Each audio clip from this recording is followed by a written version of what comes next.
എൻ്റെ ഒരു സുഹൃത്തെ ഒരു ഷോപ്പിൽ 10-15 ദിവസം ജോലി ചെയ്തു. പക്ഷെ അവന് ശമ്പളം കിട്ടിയത് 2 മാസത്തിന് ശേഷം. അങ്ങനെ നീണ്ട കാത്തിരിപ്പിന് ശേഷം ഞാനാട്ട പൈസ മേടിച്ചുകൊണ്ടെടുത്ത്. അബൂ ഫത്തീറ വലിയ ജമിയ, നിങ്ങൾ കുവൈത്തിലെ ആൾക്കാർക്കൊക്കെ അറിയാൻ പറ്റും. ഒരു ബെസ്റ്റ് സ്റ്റാൻഡേർഡ് ഏരിയ എന്നൊക്കെ പറയാം. ഇവിടെ ഒരു ഫോട്ടോ മാത്രം വെച്ചിട്ട് ഒരു കട കണ്ടുപിടിക്കുക എന്ന് പറയുന്നത് വലിയൊരു ടാസ്ക്കാണ് കേട്ടോ. നമുക്ക് ചോദിച്ച് ഇങ്ങനെ പോവാം, അതേ നടക്കുള്ളൂ. ഒരു ദിവസം 1, 2, 3 വട്ടമൊക്കെ ഞാൻ ഇതിൻ്റെ മുന്നിലൂടെ പോകാറുണ്ട്. എന്നിട്ട് ഞാൻ ഇതിൻ്റെ കോമ്പൗണ്ടിൽ കയറിയിട്ടില്ല. അതുകൊണ്ട് തന്നെ ആൾക്കാർ വളരെ കുറവായിട്ട് ഇവിടെ. ഇവിടെ ഭയങ്കര സൈലന്റ് ഏരിയ, ഭയങ്കര പീസ്ഫുൾ ആയിട്ട് നിൽക്കാൻ പറ്റുന്ന ഒരു ഏരിയ ഇവിടെ.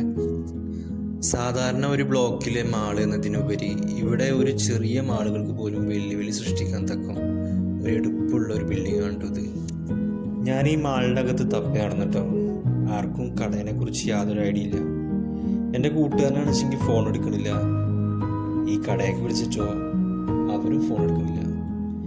ഞാനാച്ചെങ്കിൽ ഡ്യൂട്ടിയിലാണുള്ളത്. തിരിച്ച് വേഗം പോയേ പറ്റൂ. ഞാൻ വണ്ടി എടുത്തിട്ട് മാളിൻ്റെ ബാക്കിലൂടെ ഒന്ന് പോയി നോക്കി. അവസാനം കട കണ്ടുപിടിച്ചിട്ടോ. നമ്മൾ ഈ ഫ്ലെക്സിബിൾ വിസക്കാർ ഒരു കടയിൽ ജോലി ചെയ്തുകൊണ്ടിരിക്കെ വേറെ നല്ലൊരു ഓപ്ഷൻ അല്ലെങ്കിൽ ഒരു ഓപ്പർച്യൂണിറ്റി കിട്ടിക്കഴിഞ്ഞാൽ വേറെ കടയിലേക്ക് മാറൂലേ. അപ്പോൾ ഈ പഴയ മുതലാളിമാർ എന്ത് ചെയ്യുന്നറിയോ, 4-5 മാസമൊക്കെ കഴിഞ്ഞിട്ടാണ് പഴയ ശമ്പളം കൊടുക്കുക. ചില ആൾക്കാർ തീരെ കൊടുക്കുകയും ചെയ്യില്ല. അങ്ങനെയുണ്ട് കുറേ ആൾക്കാർ. അപ്പോൾ എന്നാൽ വേറൊരു വീഡിയോയിൽ കാണാം.